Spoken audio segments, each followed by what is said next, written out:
¿por qué aceptaste ser cabeza de lista y después por qué decidiste irte del Senado y después elegir el camino de la alcaldía de Bogotá? Bueno, a decir la verdad. Por favor. Cuando yo terminé los 4 años, estaba mamado el Congreso. El Congreso es un nido de ratas. Yo siempre lo digo, lo sostengo. Y si tú me preguntas a mí, cero. O sea, ni ganas de volver por allá. Eso es desafortunadamente porque, digamos, el concepto dentro de la democracia de la separación de poderes, el legislativo pues es el que está encargado de hacer las leyes de un país. Digamos, en el sentido romántico es lindo el Congreso, pero este Congreso que nosotros tenemos es una vergüenza.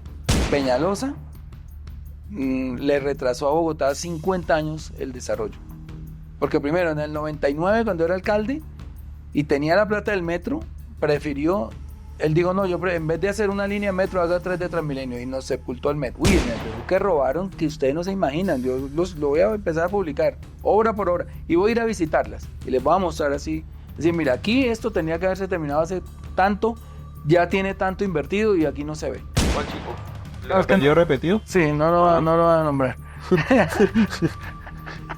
Sí, el que sí repetimos. Varios.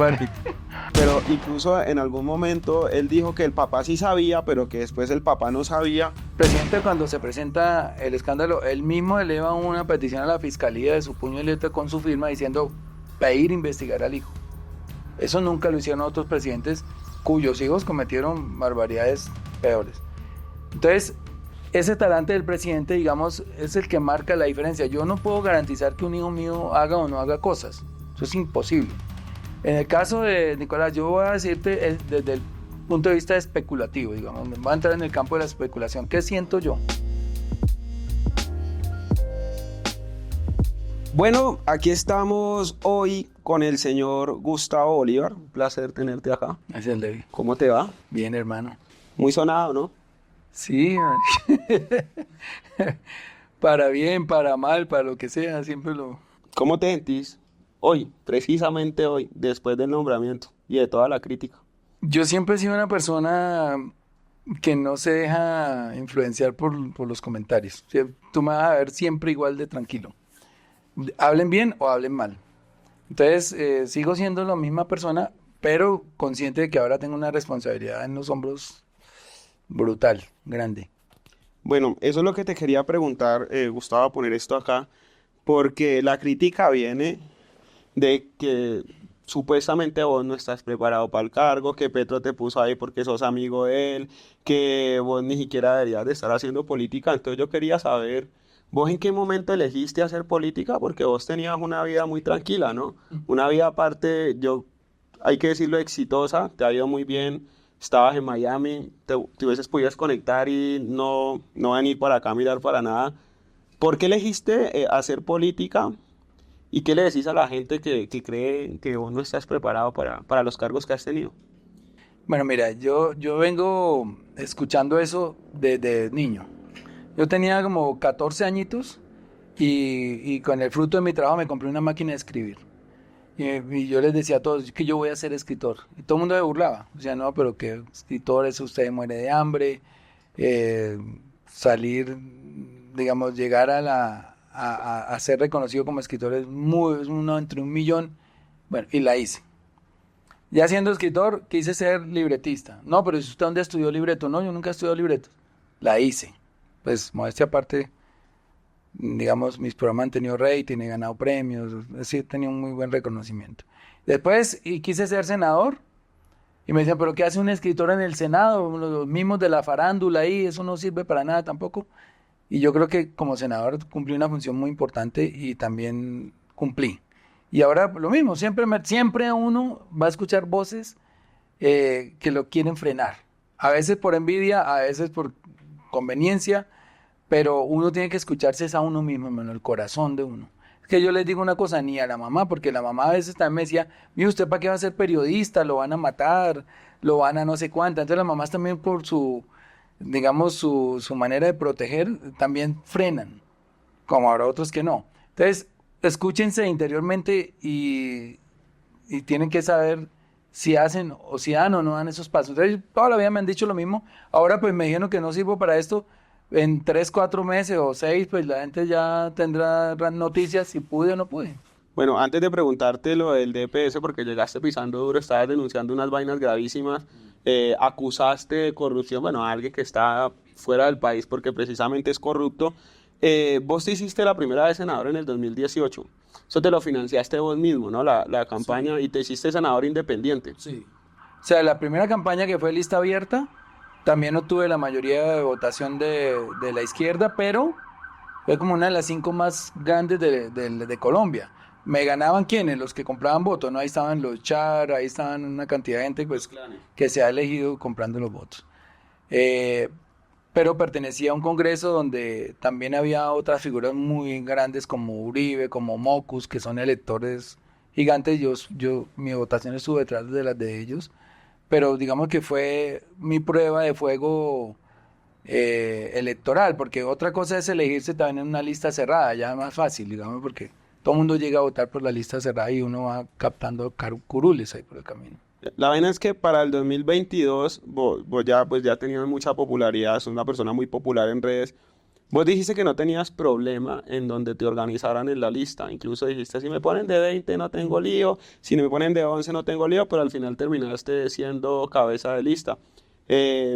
¿Por qué aceptaste ser cabeza de lista y después por qué decidiste irte del Senado y después elegir el camino de la alcaldía de Bogotá?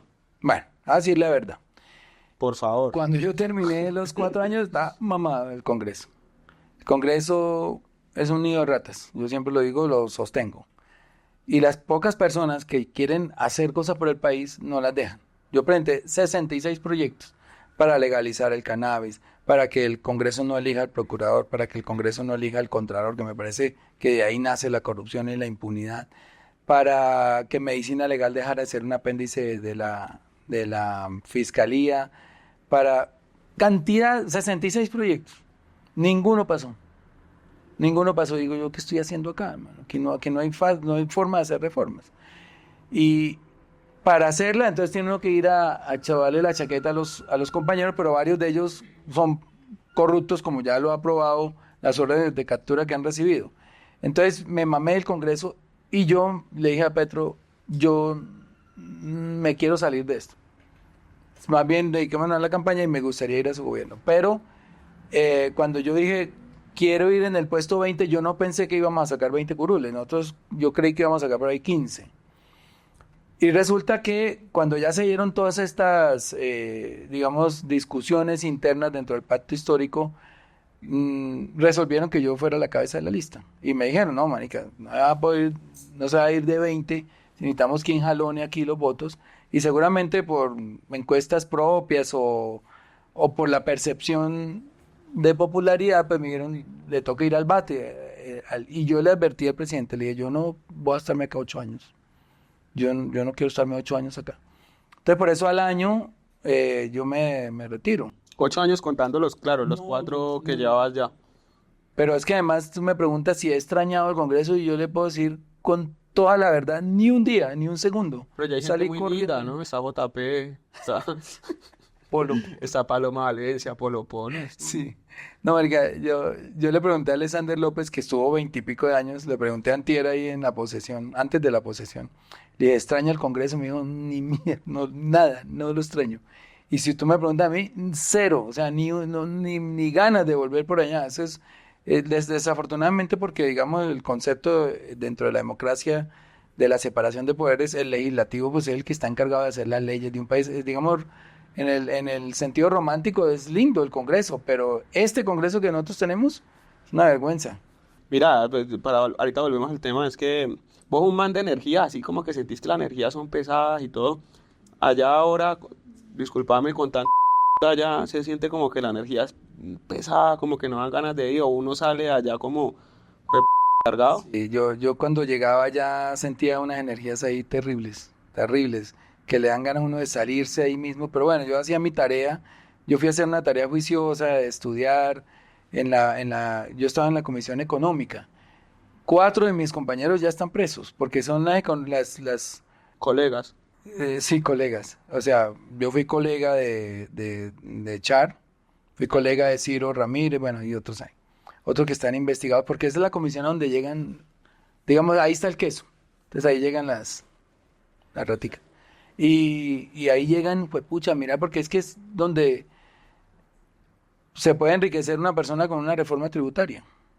Tú estás tocando intereses, una reforma, un artículo de la reforma le puede poner a pagar billones a un sector y esa gente está dispuesta a dar miles de millones para salvar billones y ahí es donde vienen todas estas corruptelas. Temas de corrupción. Vos dijiste también, no, yo me voy del Senado porque, pues eso es lo que se decía en redes, lo que se decía en la noticia. A mí la plata aquí no me alcanza. Ah, no, eso lo dije yo. Sí. Yo lo dije, ¿no? Y dijiste, no, me voy porque en ese momento era un sueldo de 35 millones más o menos. Y dijiste que te daba más plata tu trabajo como escritor y que tenías que hacer, o que tenías escritas unas novelas que se iban a publicar incluso en RCN. ¿Qué pasó con eso? O sea, ¿pudiste hacer lo que ibas a hacer y por eso volviste? Yo, digamos, cuando dije eso, no lo dije despectivamente ni porque piense que es un salario bajito, sino que en mi caso personal, mi carga impositiva es muy alta. Yo pago muchos impuestos, pero mucho es, ¿sabes? Lo han visto, 1.000 millones, 1.500, 1.200 al año, eso no me lo da un sueldo. Entonces yo, de hecho, el sueldo para mí era marginal en ese momento, pero cuando ya 4 años arrastrando un déficit, porque cuando tú te metes a la política y no robas, empiezas a entrar en déficit. Entonces ya empieza uno a vender cosas, dije, no, yo me estoy hundiendo económicamente, tengo que parar y retanquearme. Yo me retanqueo pues con mis novelas. Y me contrataron una en Telemundo que se está haciendo y una con RCN. Y RCN, pues, yo sé que mucha gente no lo quiere, tuvo un detalle muy bonito conmigo hace poco. Y es que cuando el presidente me invita al gobierno, yo tengo que ir a hablar con ellos. Entonces yo le digo, oye hermano, mire, me salió esto, ¿qué pasa con lo que estamos haciendo? Porque ya me habían pagado. Entonces me dijeron, ¿sabe qué, Bolívar? Vaya, colabórele a Petro, que necesitamos que este país se mantenga a foto y me hace la novela después, ya habiéndome pagado, pues gran parte de los recursos. Y con esos recursos, pues le he pagado a la DIAN, pues he salido de deudas, ya hoy creo que no tengo deudas, y he dejado un ahorro para poder ir a este trabajo, donde tampoco el sueldo me va a cubrir mis gastos, pero digamos que siempre tengo que hacer eso para poder sobrevivir, porque si no me voy hundiendo y termino vendiendo mi patrimonio y pues tampoco, porque tengo hijos y bueno. ¿Por qué querías ser el alcalde de Bogotá? Por lo mismo, yo creo que nosotros cuando nos metemos a la política, pues eso es como cualquier carrera, ¿no? Uno quiere seguir ascendiendo y me parecía que la alcaldía en una ciudad tan descompuesta, yo consideraba que tenía muy buenas ideas y también el pacto histórico en ese momento consideró que de los que estábamos sueltos o libres, digamos, porque yo había renunciado al Senado, pues era la persona que más posibilidades tenía, pero bueno, no se logró, pero ahí estamos. ¿Te cayó duro o qué? ¿O en algún momento pensaste, voy a ganar? Creo que puedo Al ganar. comienzo sí, al comienzo cuando me lancé hubo un boom alto y las encuestas marcaba bien, pero después empezaron a inflar las encuestas son muy decisivas en orientar a la opinión. Cuando empezaron ¿cómo es que yo le voy ganando a Galán en varias encuestas y de un momento a otro aparecen 30 y pico, 32, 36, 40? Yo no veía ese salto en las calles porque nosotros estuvimos recorriendo las calles, pero bueno, cuando ya vi que no tenía muchas posibilidades, lo que sí no quise fue perder la coherencia, porque entonces le dicen, no, no, eso es con plata. Y uno le digo, no, pero yo no me voy a meter ni a recibir plata. Una campaña para ganar, y seguro el tipo nunca lo va a reconocer, pero se necesitan 20.000, 30.000 millones de pesos. Entonces mi campaña yo dije, no me vuelo los topes. Y el tope de la primera vuelta eran 2.000 millones y eso fue mi campaña. 1.700 de un préstamo y el resto así donaciones muy chiquitas de personas reconocidas que no fueran contratistas. Y recursos propios. Entonces, si yo hubiera querido ser alcalde, recibo los miles de millones, pero le estoy dando miles de millones. O sea, llegan gremios a decirle aquí hay 1.000 para la campaña, aquí hay 2.000, y con todo eso inundo de publicidad, hago una gran campaña, a lo mejor gane. Yo no quise hacer eso, porque no me voy a empeñar, eso es... Pero, ¿cuál es el origen de esa plata? O sea, ¿de dónde sale esa plata? ¿Cuáles son los gremios y quiénes son los que ponen? ¿Y cuál es el interés en poner un alcalde en la, digamos, en la ciudad Los capital? contratos, ¿no? Son las mafias de contratación. Y hay pues, de la basura, de los Transmilenios, del metro, por decirlo grande, los constructores que pues prácticamente le financiaron la campaña a Galán. Toda esa gente financia campañas y le da a todos, pues porque quieren ganar con sello, con cara, o si la moneda queda parada, para que uno prácticamente cuando esté gobernando, pues prácticamente esté obedeciendo a lo que ellos, a sus intereses. No quise ni lo haría nunca, entonces por eso yo me volví como un mal candidato. Y tampoco quise hacer alianzas con políticos corruptos. Yo a esta tarima no me suben y no me vieron en los 5 meses de campaña nunca con un corrupto en la tarima. Y me ofrecían apoyo, venga que si recibe eso, yo, me hacía loco y finalmente hice la campaña con la gente, con la base y no fue suficiente, pero no, yo me siento ganador porque perdedor hubiera sido recibir dineros de contratistas, haberme aliado con corruptos y haber perdido, eso sería, digamos, muy triste, pero yo la hice en la mía, digamos, perdí en mi ley, que es la coherencia, mantener la coherencia siempre.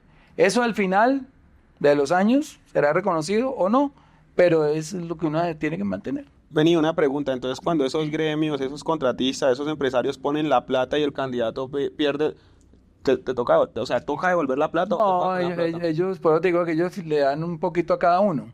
Ah, Entonces ellos ganan, con cualquiera ganan. Entonces no, lo otro eso se pierde. Pero aquí es donde viene el tema. Hay unos topes y esos topes hay que volárselos para recibirles esa plata a ellos. Entonces, como dicen, por debajo de la mesa. No, no tienes que declararla o declarar una parte y lo demás. Entonces ahí es donde viene también la oportunidad de que los candidatos se enriquezcan. Porque mucha gente le dice a uno tome tanto, pero no lo reporte. Tú no lo puedes llevar para la casa y meterle en una caja fuerte. ¿Cómo ves ahora Bogotá? ¿Te ha gustado lo que ha hecho Galán estos meses? ¿Y qué pensás del metro? ¿Por qué esa insistencia en que el metro sí se haga elevado? Y pues tampoco hay que ser, digamos, un gran estudiado para entender que ser un metro elevado pues no es lo que se debiera hacer, ¿no? Aparte en pleno siglo. Sí. Galán no va a ser distinto a Peñalosa y a Claudia. Como no podemos esperar de él más, primero porque está muy amarrado por el origen de su financiación de la campaña. Y segundo porque pues lo que expuso en campaña fue eso, más de lo mismo. Y ahí vemos la inseguridad galopante. Yo le he dado un compás de espera, él dijo que en 100 días acababa la inseguridad. Muchas veces uno en campaña se angustia y hace promesas que no puede cumplir. Y él hizo varias que no va a poder cumplir. Una de esas que en 100 días acababa la inseguridad, eso es imposible. Entonces la gente vota por el que le promete acabar la inseguridad en 100 días, la gente desesperada, y no por el que les dice, mire, esto es un proceso de 15 años.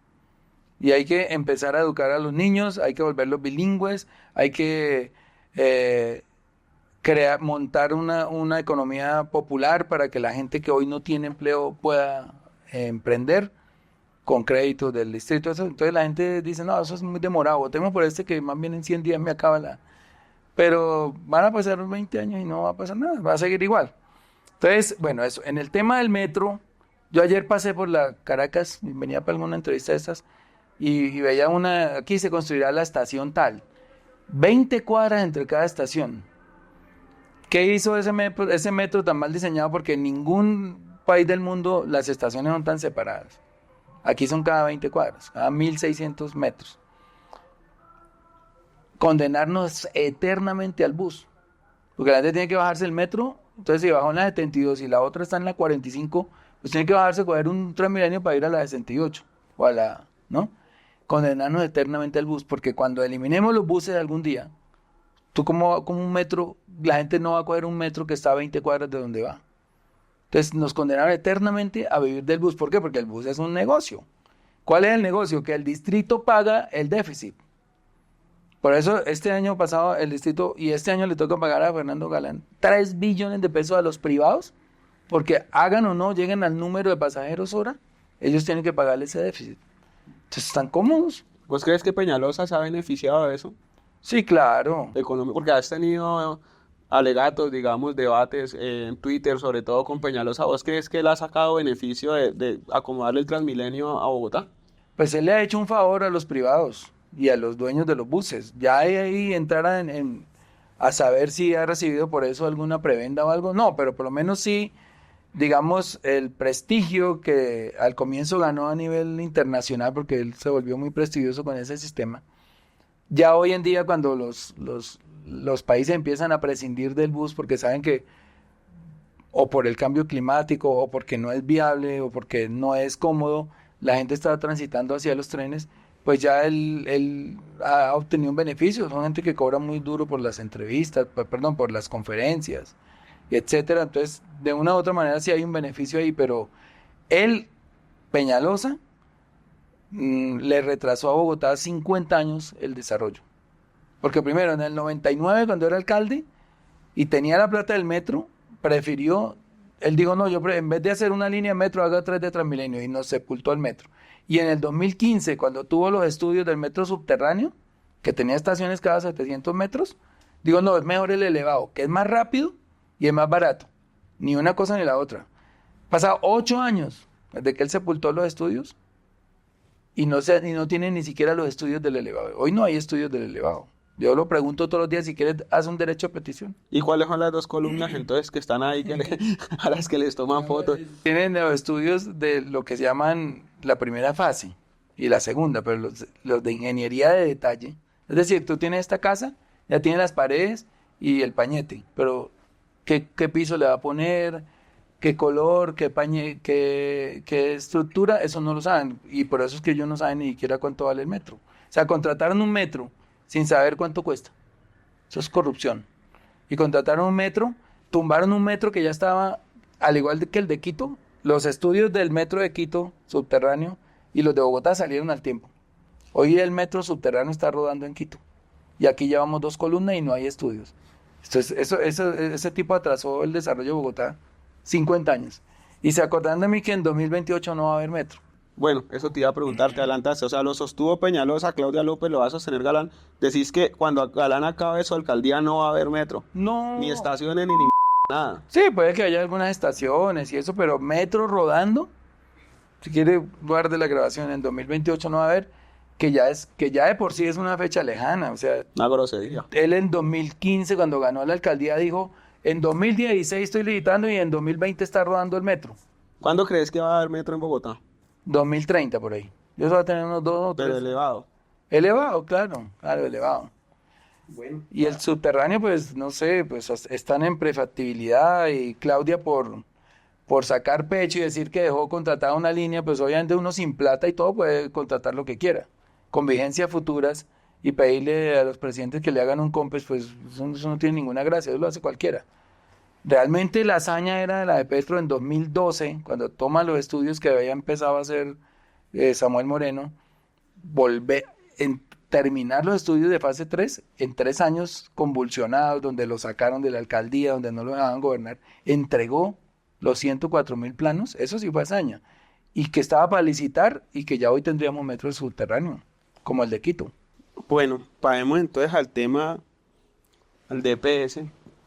Vos llegaste durísimo, ¿no? Llegaste, aquí hay corrupción desde el 2006, hoy pusiste un trino, esto sale el domingo, en donde decías directamente Ciro Ramírez es un ladrón, es un corrupto y se desapareció esta cantidad de plata. ¿Qué es lo que está pasando ahí? Porque antes de vos estuvo Cielo y la señora Laura Sarabia, pues ya no hablaron de este tema en específico, así como llegaste vos, ¿no? Desde el primer día está pasando esto, esto y esto. Hay unas vainas desde el 2006 que están ocurriendo, se ha perdido esta plata y Ciro Ramírez es un ladrón. ¿Por qué así de esa forma? Ellas empezaron esta auditoría. Sí.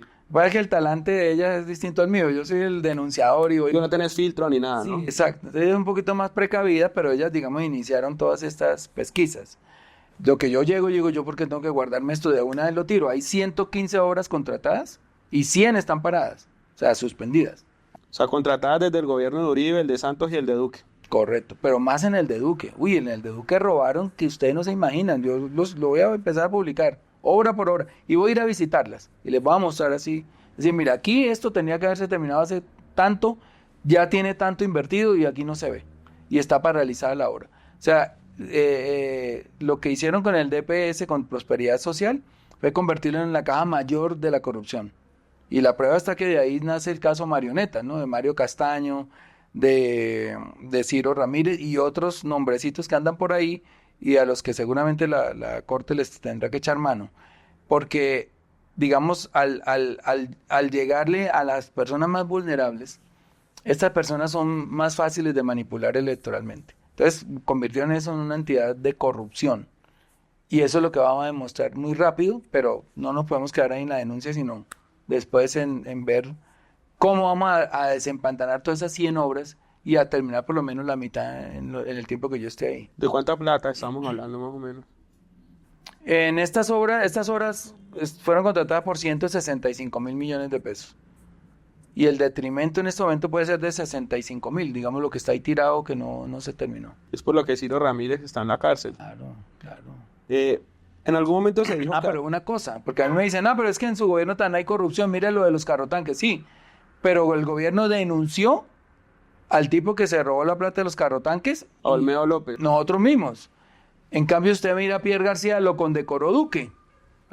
Duque todo chiquito poniéndole la medalla a Pierre García. Y el Congreso también lo condecoró. Mira a Duque aquí condecorando a Pierre García. Aquí sale... Háganse las fotos. Bueno, hay que decir que Pierre García... Y acá véalo. Aquí ya ¿No con sale? su medalla. Entonces yo me acerco. Mira, aquí están. Duque poniéndole la medalla al tipo. Ahí.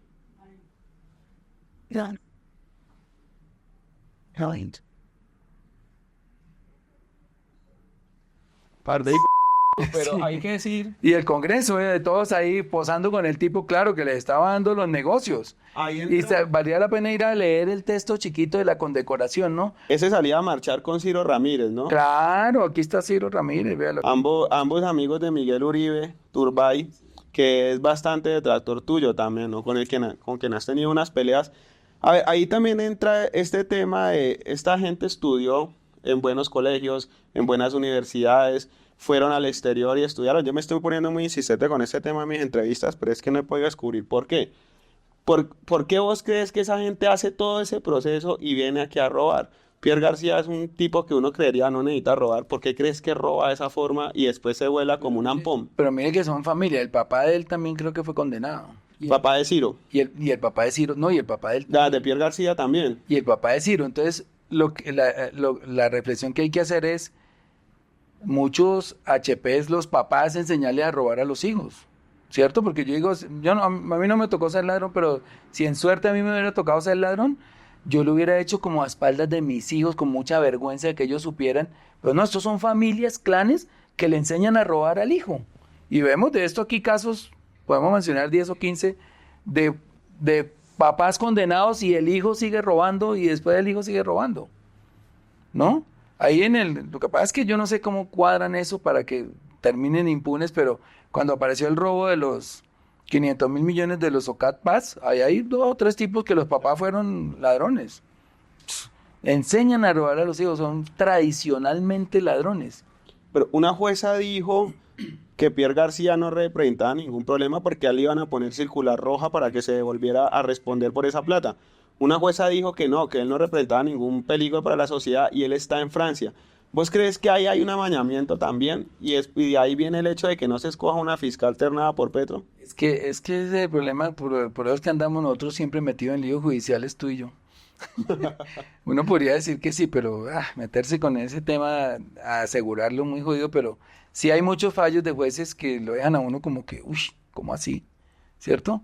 Bueno, muy, muy triste porque primero los entes de control, cuando yo monto una mafia, acuérdate que yo estoy escribiendo el libro de Nido de Ratas, cuando ellos montan la mafia, lo primero que se aseguran es tener en el bolsillo la justicia y los entes de control. O sea, cuando yo ya tengo fiscal, procurador, contralor, amigo, que como con ellos, que salgo con ellos, que les regalo cosas y que ya los tengo en el bolsillo, ya soy intocable. Y eso es lo que pasa en este país. Los entes de control se volvieron politizados, entonces nos persiguen a los que estamos luchando contra la corrupción. Vea a Daniel Rojas. Lo suspende 3 meses la procuradora porque no le quiso entregar a la AAA una empresa que el anterior dueño, el anterior director de esa entidad le había entregado por la 4ª parte del valor. Los pongo en contexto. AAA, que una empresa de servicios públicos de la costa, estaba cotizado en 2.200.000 millones. Se la vendieron por 500.000. Más con la cédula, ¿no? Sin poner la plata. Lo apaga cuando empieza a cobrar los recibos de luz y de toda esa cosa. O sea, 0. O sea, se hacen en las empresas con 0 pesos. Y entonces este tipo dice, no, yo no la voy a entregar, voy a revisar qué fue lo que pasó acá. ¿No la quiere entregar? Sancionado. Entonces, el que está luchando contra la corrupción termina sancionado en una justicia politizada. Y de todos estos tipos libres por ahí, tranquilos. ¿Vos podrías explicarnos también qué fue lo que pasó con Álvaro Leiva y con el tema este de los pasaportes y con Thomas Grip? Yo lo que sí puedo decir es que Álvaro Leiva estaba recibiendo una instrucción del presidente y es que un contrato de casi 600.000 millones no se le podía entregar a un único oferente. Entonces la gente dice, no, pero es que así es la ley, no aparecieron más. ¿Por qué no aparecen más? Entonces donde hay que mirar cómo hacen los pliegos. Entonces si yo te digo, vea, voy a contratar, hermano, que me limpien esta gafa, voy a dar 1.000.000 de pesos. Pero los requisitos son que tenga una cresta, que tenga barba, que tenga un arete aquí y que tenga una pulsera de calavera. Y pues el contrato es para usted. Entonces los pliegos los arman así. Entonces dicen, tiene que haber tenido experiencia en la elaboración de pasaportes. Pues si estos manes los están haciendo hace 20 años, ¿cuál otra empresa tiene experiencia en hacer? Lo que es lo mismo cuando ellos mismos, Thomas Grech, cotizan, hacen las licitaciones en la registraduría. Tiene que haber tenido experiencia en 2 o más elecciones. Las manejan hace 20 años. ¿Qué otra empresa puede presentarse? Ah, no, no hay más. Tome el contrato. Entonces son lo que llaman los pliegos sastre. Entonces yo le armo la licitación para que te la ganes. Y eso es lo que pasa. Entonces Leiva se para y dice, no lo vamos a entregar. Entonces Leiva lo que hace es cumplir una orden del presidente. Pero a veces esas órdenes no están respaldadas por la misma ley, ¿cierto? La ley que dice, si no se presenta más oferente, lo que pasó con el metro hubo un solo oferente y se le entregó. Entonces, yo creo que se inmoló. Ya el resto de temas que él trató de buscar otros oferentes a nivel internacional, y la forma en que lo hizo, eso sí ya no conozco esos intríngulis. Pero para citarle un caso, nosotros tenemos la forma de hacer esos pasaportes como nación. Estados Unidos hace sus propios pasaportes. Digamos, eso es algo que lo podríamos hacer nosotros mismos. Es que 600.000 millones, huepucha. Vos has sido un defensor acérrimo de Gustavo Petro, en redes das peleas. ¿A vos qué te ha gustado de este gobierno? ¿Qué es lo que más te hace sentir orgulloso de haber hecho campaña y haber ayudado a elegir a Gustavo Petro? ¿Y qué te tiene decepcionado? ¿Qué no te ha gustado? Porque el mismo Petro también dijo que todo funcionario de su gobierno que estuviera incurriendo en corrupción había que denunciarlo y que él mismo se iba a encargar pues de que respondieran ante la justicia. Hubo este escándalo con los carrotanques en La Guajira, cayó el señor Olmedo López.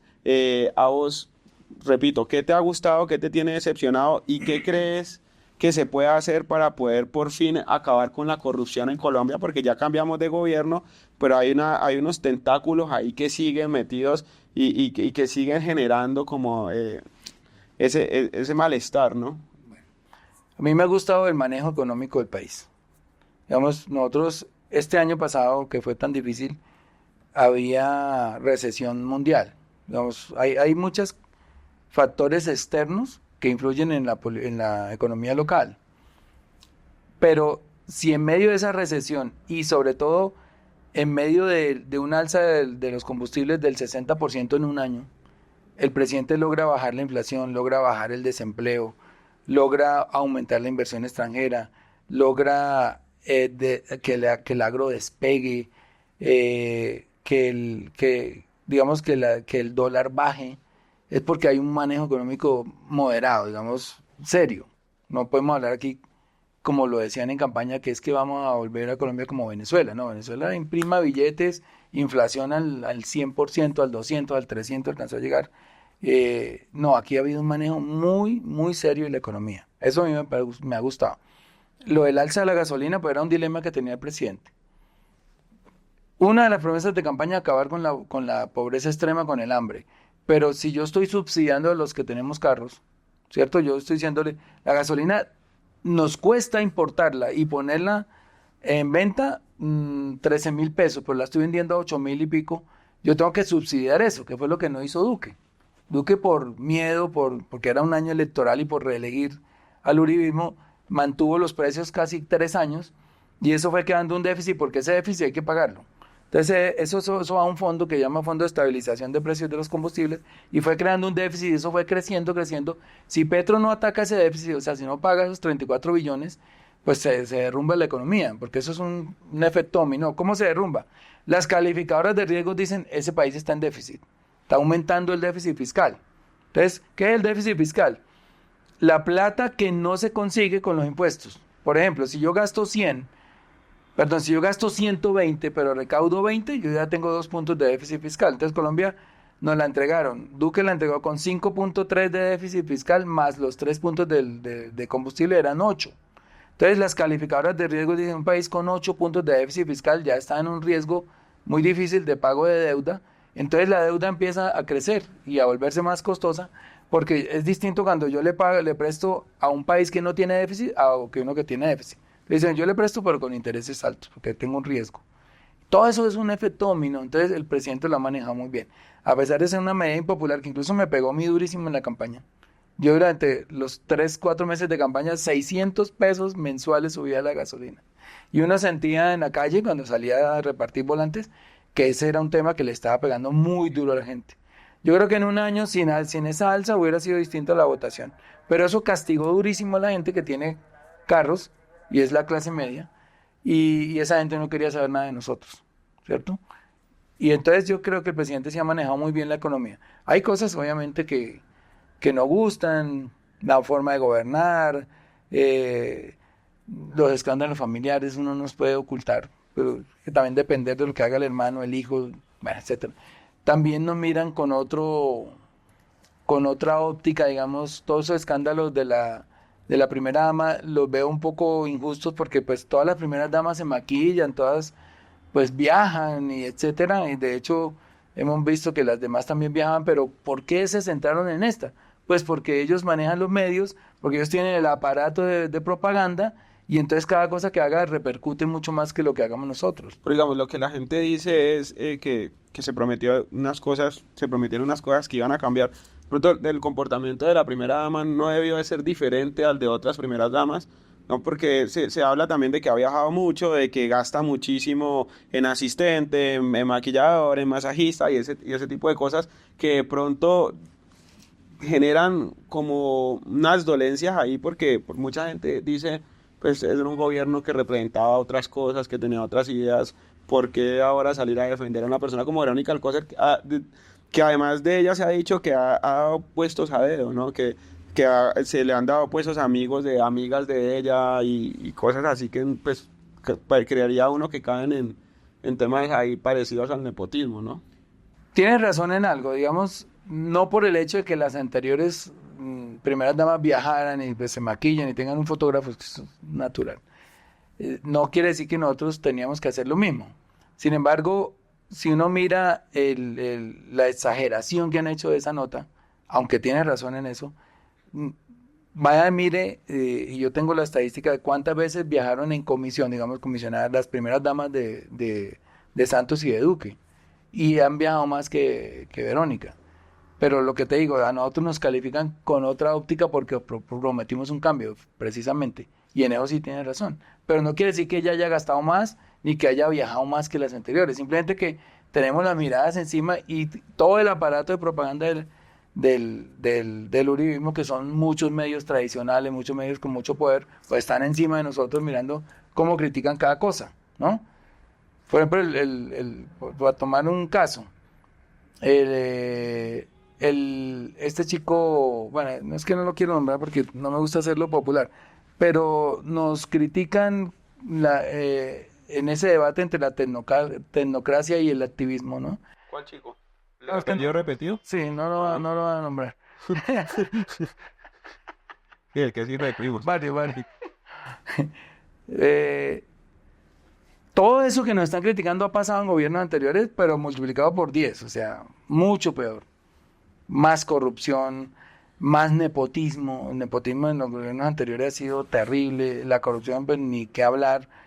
Y sin embargo, aquí cada vez que se consigue un casito por ahí, porque viven con una lupa buscando un caso, lo amplifican tanto que pues indignan a la gente y la sacan a las calles, como pasó ayer o como ha pasado en 20 marchas que han hecho. Porque la gente la mayoría de ellos salen desinformados, salen manipulados. Habrá gente que sí tiene razón en sus demandas y en sus protestas, pero la mayoría es pura manipulación. Cuando vos decís escándalos familiares, claramente pues hay que hablar del caso de Nicolás Petro, eh, eh, que cayó muy duro, que está a puertas de un juicio, pues va a ser condenado. ¿Vos qué crees que ocurrió ahí? O sea, ¿por qué Nicolás Petro accede a relacionarse con una cantidad de gente que pertenece a clanes y que pertenece a familias que han sido corruptas en la costa? ¿Y qué lo lleva a él a tomar esa plata y a prometer que esa plata aparte iba a entrar a la campaña de Petro? Pero incluso en algún momento él dijo que el papá sí sabía, pero que después el papá no sabía. ¿Y cómo se toman eso en el gobierno? ¿Y cómo aparte de eso se le puede cambiar a la gente como el chip de pensar, no, es que mira, Petro, el presidente tiene un hijo que es corrupto y se mezcla con otros corruptos? Bueno, eso nos ha golpeado mucho, eso no lo podemos negar. Pero también mira el talante del presidente versus el talante de los otros presidentes con lo que han hecho sus hijos, que ha sido a veces peor. El presidente, cuando se presenta el escándalo, él mismo eleva una petición a la fiscalía de su puño y letra con su firma diciendo pedir investigar al hijo. Eso nunca lo hicieron otros presidentes cuyos hijos cometieron barbaridades peores. Entonces, ese talante del presidente, digamos, es el que marca la diferencia. Yo no puedo garantizar que un hijo mío haga o no haga cosas. Eso es imposible. En el caso de Nicolás, yo voy a decirte desde el punto de vista especulativo, digamos, voy a entrar en el campo de la especulación. ¿Qué siento yo? Lo viví en esta campaña porque puse una gerente que era estrictamente honesta con la plata, que me decía, jefe, me están diciendo que vaya a tal parte que nos dan tanto y que no hay que reportarlo, ¿sí? En estas campañas se presenta mucho que esa gente del poder local quiere llegar al presidente. Entonces dicen, quiero darle tanto al presidente. El presidente no se entera. Uno difícilmente se entera. Yo no sé cuántas personas a nombre mío habrán dicho, venga, yo le llevo esa plata a Bolívar, le digo que usted lo da. Uno en ese momento no entera. Entonces yo lo que siento es que ellos, y usted lo puede ver, es por el pasado de estas personas. Estoy diciendo cosas, palabras de ella misma. Cuando Day Vázquez dice en su primera declaración es que queríamos comprar una casa. Entonces usted se da cuenta que esto no es una familia de corrupción, de traición, de corrupción, porque el hijo del presidente no tiene una casa, ¿cierto? Si ellos hubieran sido ladrones, pues Petro pasó por la alcaldía, manejó 80 billones de pesos en ese momento, más o menos en promedio el presupuesto de Bogotá eran 20 billones, hoy son 35. Y nunca se le ha escuchado un escándalo de corrupción, y todo lo que tiene Petro, presidente de la República, es una casa que debe. La Chía. La de Chía, que tiene deuda y pues, el Colpatria lo puede certificar, es todo su patrimonio. Y el hijo del presidente, según lo que dijo la señora Day Vázquez, cogieron esa plata porque querían comprar una casa, o sea, una casa, o sea, no tiene casa. Entonces, vaya, mire las familias, las otras familias presidenciales, que se hicieron a los grandes negocios del país, aprovechando información privilegiada, aprovechando que el papá entonces aquí me da y me aporta, no. Esto es una familia que sucumbió ahí el hombre, si se le logra comprobar, sucumbió a la tentación, hermano. Y eso es algo que nos pasa a nosotros. A mí en la Comisión Tercera del Senado me decían, ponga los ceros, pero ese artículo no pasa. Y yo no pasa porque pasa.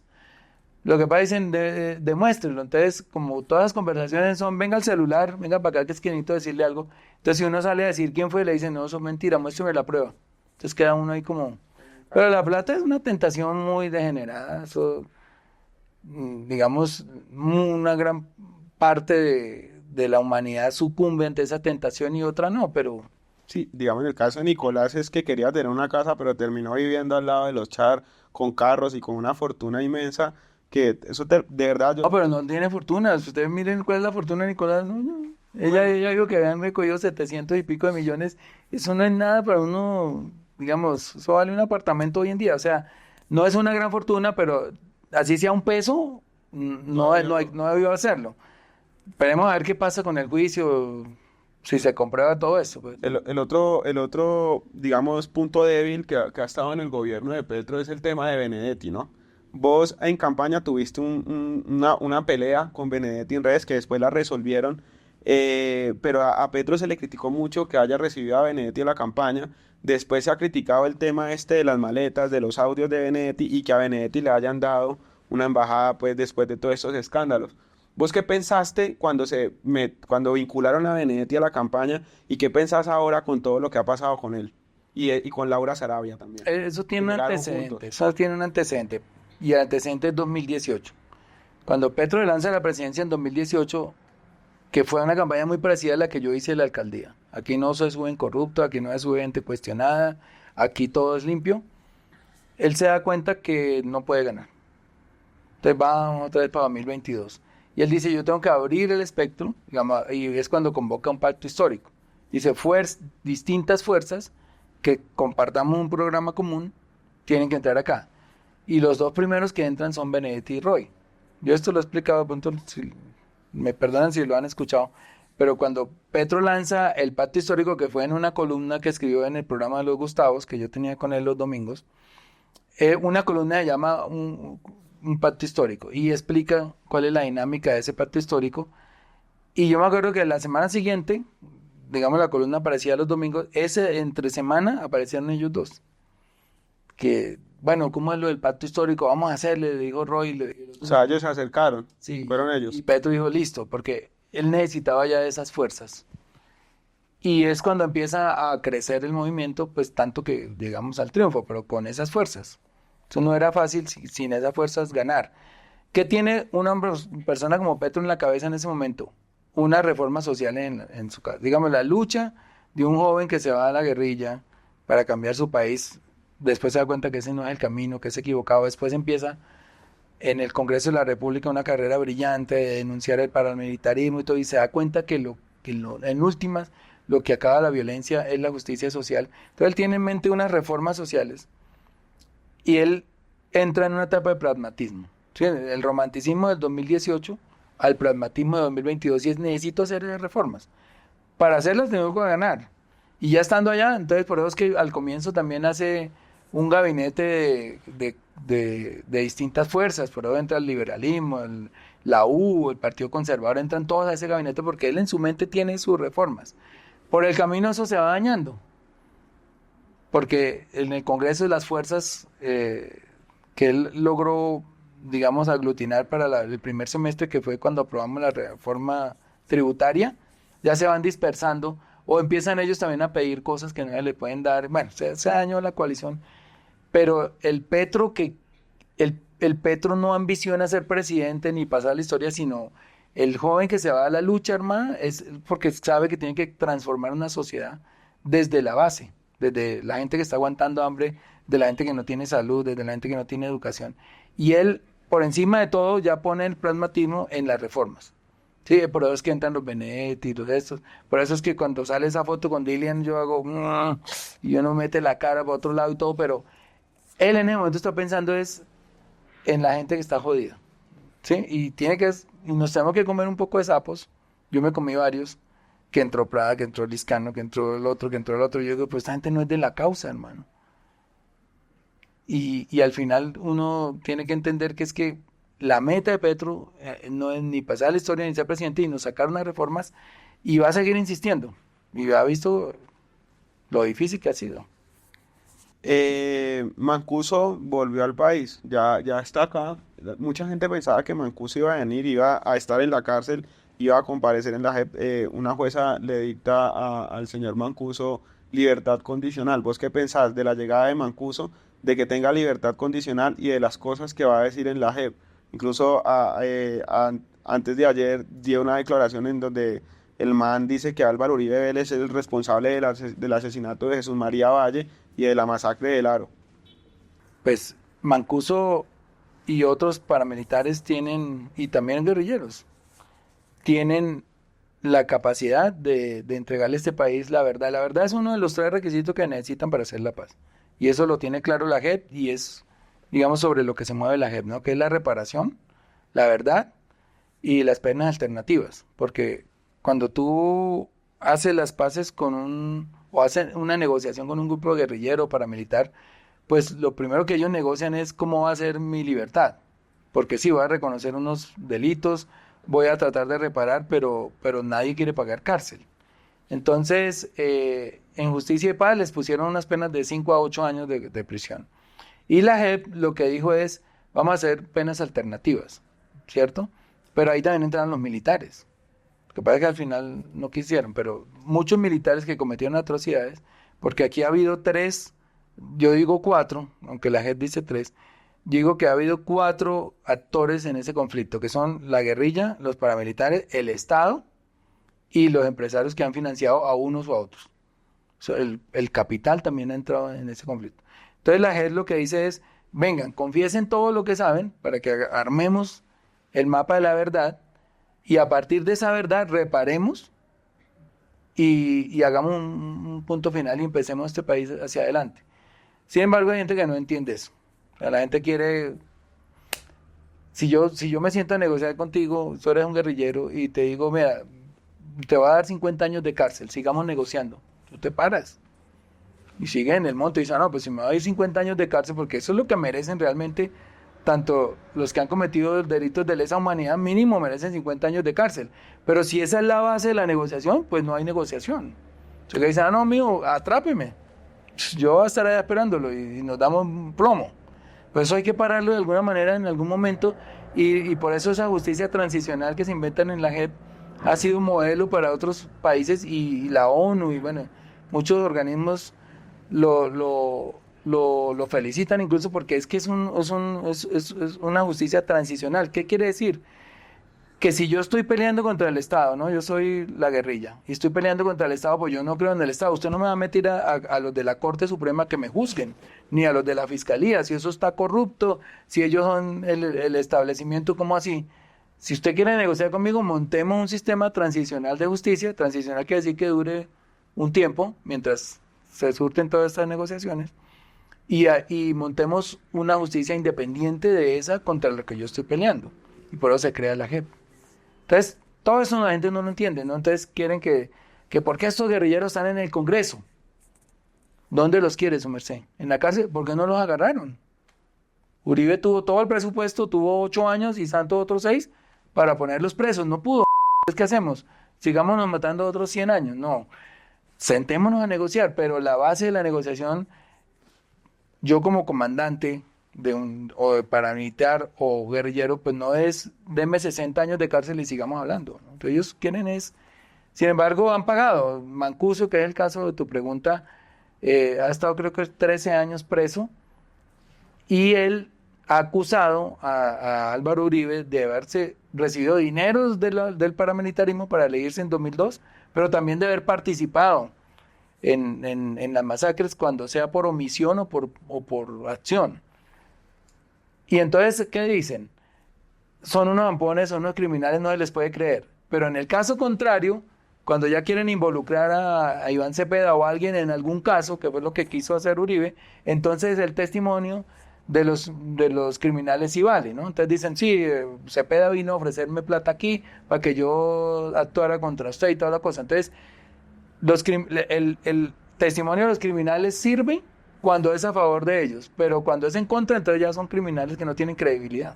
Bueno, para ir acabando ya la entrevista, ¿vos qué pensás de la Corte Suprema de Justicia?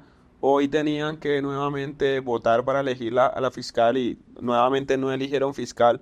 Que aparte, ¿qué pensás de quien está ahora a cargo de la fiscalía, ¿no? Que es la señora Marta Mancera, que tiene una cantidad de denuncias y aparte pruebas mostradas por el periodismo independiente en Colombia que la vinculan directamente con el narcotráfico? ¿Crees que verdaderamente este gobierno ha presionado a las cortes? Yo no creo tanto así, pero es que a la gente hay que decírselo, porque la gente cree lo que le dicen las noticias, los medios tradicionales. ¿Y por qué crees que los magistrados no quieran escoger todavía fiscal? Bueno, aquí me la pone, ya soy funcionario y ya soy del Ejecutivo, entonces todo lo que diga es como presión a la Corte. Pero ahí están mis tweets antes de antier. Y ahí yo decía claramente pues lo que consideraba que pasaba, pero digamos yéndonos a la Fiscalía. La Fiscalía está en malas manos. Los periodistas, ustedes, los influencers, todos los que han tratado de investigar esas cosas, han demostrado que la Fiscalía está en manos de una persona que ocultó información, que hizo traslados de funcionarios que estaban investigando a narcotraficantes. Eso es una vergüenza. Ya la Corte decidirá por qué no elige un reemplazo de esa persona tan cuestionada. Y lo último que alcancé a decir fue, pues si la Corte no elige al fiscal es porque considera que Barbosa es irreemplazable. O sea, ahí queda, ahí ya te entendí, Pero mira, la ya, gente va a entender también. ya tuvo, digamos, cuando se presentaron las protestas, que yo incluso fui uno de los que pidió desde las redes sociales que no fueran a protestar allá frente a la corte para que ellos tuvieran la libertad y no tuvieran el pretexto de no elegir, pues efectivamente en esas protestas que intentaron los medios de satanizar, porque cuatro tipos empujaron un portón, pues digamos que la corte tenía razón. Pero en las demás fechas de elección que fueron hoy y hace unos 15 días, como que fue el 22 de febrero, no ha habido protesta, no ha habido plantón. Ellos tienen ya hoy la libertad y la tranquilidad para elegir con calma unas hojas de vida que tienen en su escritorio hace 150 días. Con una fiscal de esas que ternó Petro, ¿crees que mucha gente va a caer en la cárcel? ¿Se va a Ese hacer es el justicia miedo, por lo menos? ese es el miedo que tienen. Sí. Petro, lo que sé yo de las intimidades, digamos, de estas elecciones que le dijo a sus funcionarios cercanos, consigan 3 hojas de vida de 3 mujeres, quiero una fiscal, que hayan luchado por los derechos humanos, o sea, que hayan defendido los derechos humanos. Y le llevaron las 3 hojas de vida. O sea, mire la diferencia con Duque. Duque pone 3 amigos, con cualquiera ganó. Y ganó el amigo compañero de pupitre que tampoco era penal, no era ni siquiera penalista, que era uno de los requisitos. Ese sí era un tecnócrata. Se saltaron el requisito. Y sin embargo, la Corte lo eligió en poquitos días, porque esa terna se pasó creo que fue como el 5 o 6 de diciembre, y el 29 de enero lo eligieron, de una. Y estas señoras, que son 3 reconocidas mujeres, no tienen, ya le hubieran sacado si lo tuvieran, no tienen ninguna tacha en sus hojas de vida, pues no les parece que... Bueno, Gustavo, ¿vos qué otras pretensiones políticas tenés? ¿Vos de pronto aspirás a una presidencia? ¿Acaba esa presidencia, ya te abrís del parche? ¿Qué queda del Bolívar político? Y también qué queda del Bolívar artista, ¿no? El que sienta a escribir al frente mirando el mar, el que escribe novelas, el que escribe ficción, el que no escribe ficción. ¿Esas cosas qué? O sea, ¿para cuándo para el ser humano, pues? Pues mira, en política lo que quiero es que en 2026 el pacto histórico reelija un candidato, que va a ser diferente a Petro, obviamente, porque, digamos, contrario a lo que la gente cree, yo no creo que Petro quiera reelegirse, ni tampoco puede, digamos, tendría que ser algo anticonstitucional, a menos que quiera cambiar el articulito que cambió Uribe. O sea, Petro no quiere reelegirse, ¿no? Sí, no dijeron nada, ¿no? Cuando Uribe cambió el articulito, no dijeron nada. Él sí podía estar ahí 8 años y iba para 12, ¿no? Uribe iba para 12. Pero aquí se les aterra que Petro vaya para 8. No, no, no, es dictador, pero Uribe no. Él nunca ha dicho, yo nunca lo he escuchado a Gustavo Petro decir que se quiere reelegir. Nunca lo he escuchado. Pero sí han escuchado y también malinterpretaron lo que dijo Francia Márquez, que nosotros necesitamos más de 4 años para hacer un cambio. Eso, es que mire, solo le menciono una entidad donde yo acabo de aterrizar. El empalme me dura 15 días. Y conocer la entidad, conocerla, saber qué hace cada funcionario, me va a llevar 2 meses. Y empezar las obras, yo le pregunté ayer a un funcionario en el empalme, si yo quiero hacer una obra hoy de cero, aquí ¿cuánto tiempo duro estructurándola? Me dijo 6 meses. ¿No? Entonces, el lote, quién pone la plata, la disponibilidad presupuestal, la prefactibilidad, el plano, la licencia, lenta. Eso no se hace de una noche a la mañana. Y así mismo el Estado, lento, lento, lento. El man quiere jalar rápido, pero no. Se estrella contra un Estado muy paquidérmico, muy lento, complicado, complejo. Entonces, un cambio no se hace en 4 años. Entonces, ¿quién lo tiene que continuar? Pues ya la gente sabrá si al final del gobierno Petro merecemos en el pacto histórico que hubo un candidato o candidata reemplace a Petro, o nos cambien, que esa es la democracia, y aquí va a haber una transición. Si la gente no quiere que nosotros sigamos, va a haber una transición tranquila, no va a haber acá violencia por eso ni nada, y seguramente nos quedan 2 años y medio para demostrar que sí merecemos seguir gobernando. Y de Bolívar, escritor, El escritor, artista. pues le debo RCN la novela. Tengo que ir a pagarlo porque ya me pagaron. Y seguir trabajando, eso es lo mío. Yo sí me veo en una vez frente al mar, en una casa frente al mar, con mucha tranquilidad en alguna isla por allá, escribiendo mis obras maestras, porque obviamente no las he escrito. La escritura es un tema de maduración, de seguir aprendiendo, de seguir leyendo mucho. Y yo considero que por ahí en 10 o 15 años voy a escribir las grandes novelas que tengo en mente. Bueno, hermano, no. Muchas gracias por No, estar acá, gracias a muchas ti, gracias mano, por por venir. abrirme la puerta de tu Eh, casa, mi hermano. y estuvo chévere la entrevista. Sí, Cuídate, pues. se ha vuelto un buen entrevistador. Ojalá.